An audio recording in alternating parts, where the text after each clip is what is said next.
भारत माता की, भारत माता की, बोलो देवनारायण भगवान की, बोलो देवनारायण भगवान की।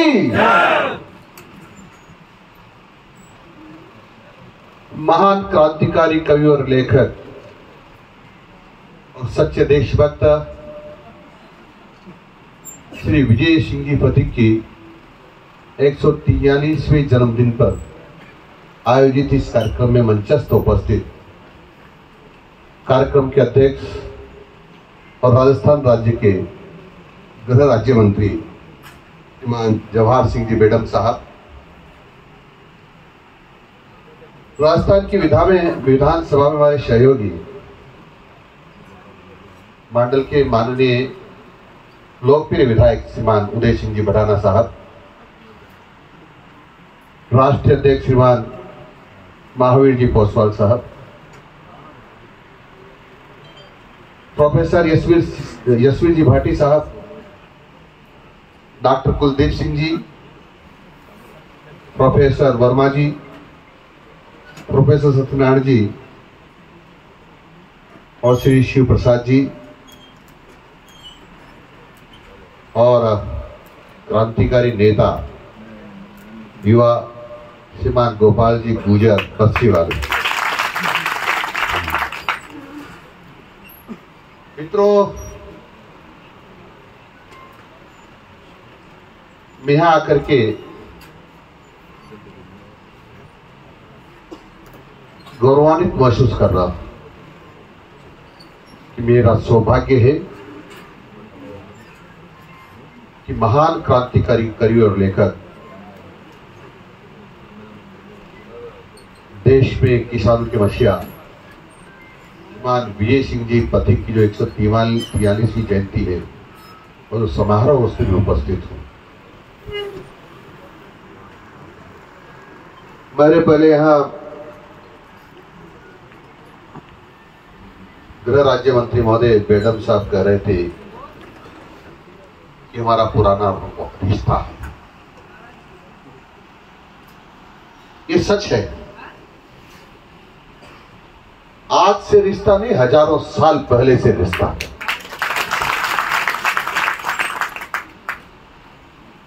आपके समाज के बिना हमारा समाज नहीं रह सकता था और हमारे समाज के बिना आपका समाज नहीं रह सकता था।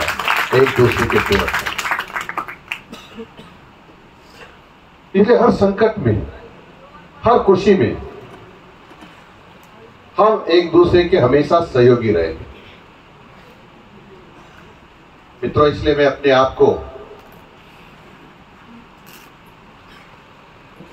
गुजर ही मानता हूं।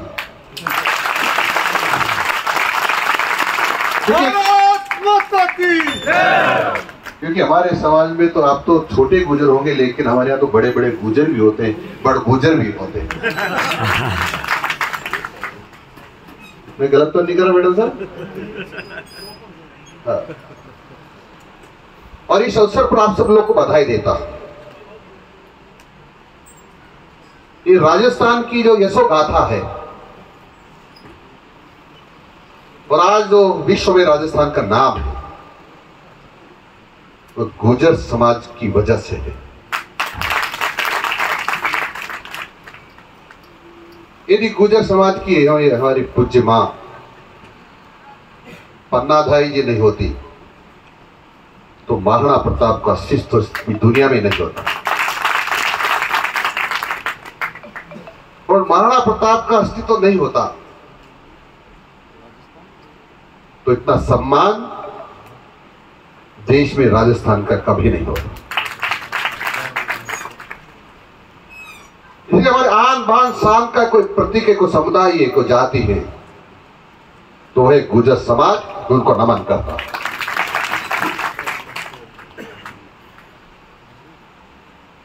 मित्रों, हम देश के लोगों का पेट भरते रहे। हमने पशुपालन का काम किया होगा तो खेती का काम किया होगा,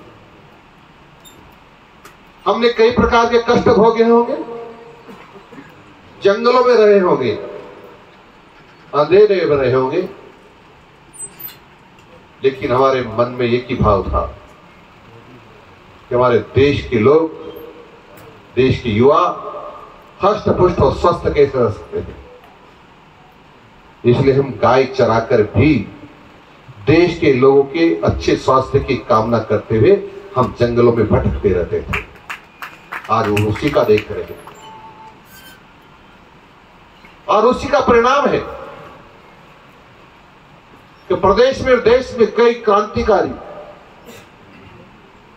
लोगों ने हमारा संकल्प किया, वह दूध पीकर के इतनी क्रांति कर पाए हैं। मित्रों, बातें तो बहुत कुछ कहनी है, क्योंकि राजनीतिक मंच नहीं, राजनीतिक बातें करने भी नहीं चाहिए। लेकिन मुझे पता नहीं था कि मांडल में 45 साल पहले देवनारायण भगवान के मंदिर पर ताला लगा दिया गया था। मुझे पता चला जब गोपाल जी गुर्जर बस्ती वालों ने उसका ताला खोला।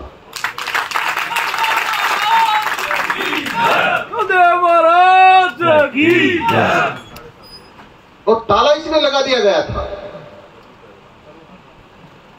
कि कुछ लोगों को भगवान देवनारायण के भजन कीर्तन करने से जो आवाज आती है उससे उनको व्यवधान पैदा होता है। और वो 5 बार जब हल्ला करते हैं तो हमको व्यवधान पैदा नहीं होता, लेकिन उनको भगवान देवनारायण की पूजा करने से व्यवधान पैदा होता है। और तुष्टीकरण की नीति अपनाते हुए 45 साल पहले उस मंदिर को ताला लगा दिया, जो आज तक लगा हुआ है। मैंने भी घोषणा की थी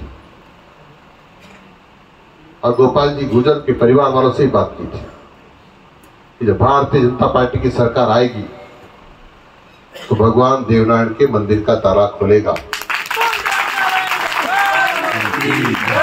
और आज उसकी पुष्टि कर दी गई है कि माननीय मुख्यमंत्री जी से चर्चा हो गई है। कुछ दिन बाद, कुछ अच्छा दिन देख करके अब भगवान देवनारायण का मंदिर का ताला जो मांडल में स्थित है उस पर खुलेगा।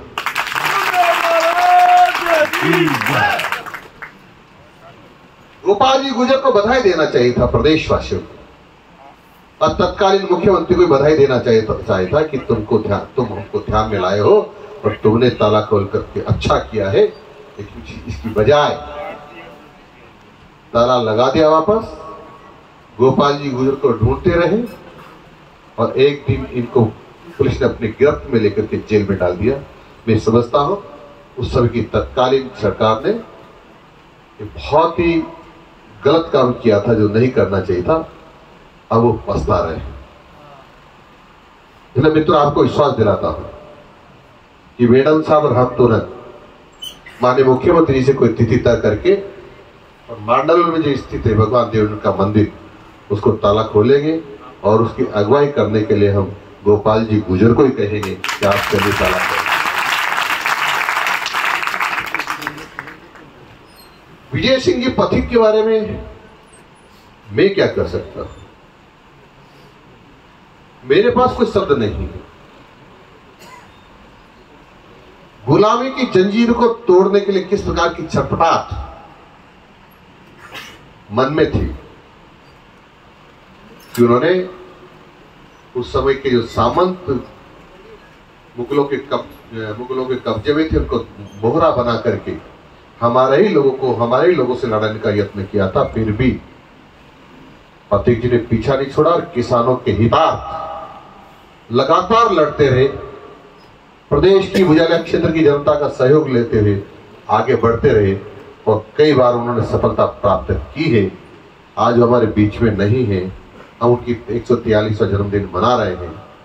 यदि भगवान वो चाहता आज वो हमारे बीच में होते तो कुछ बात ही और कुछ होती। इसलिए मित्रों, मैं तो आपसे इतना ही निवेदन करना चाहता हूं कि हम सब लोगों को पथिक जी के जीवन का अध्ययन करके उनके पथ पर चलने की कोशिश करना चाहिए, उनके जीवन को आत्मसात करना चाहिए। यदि वो अंश मात्र भी अपनाते हैं तो मैं समझता हूं कि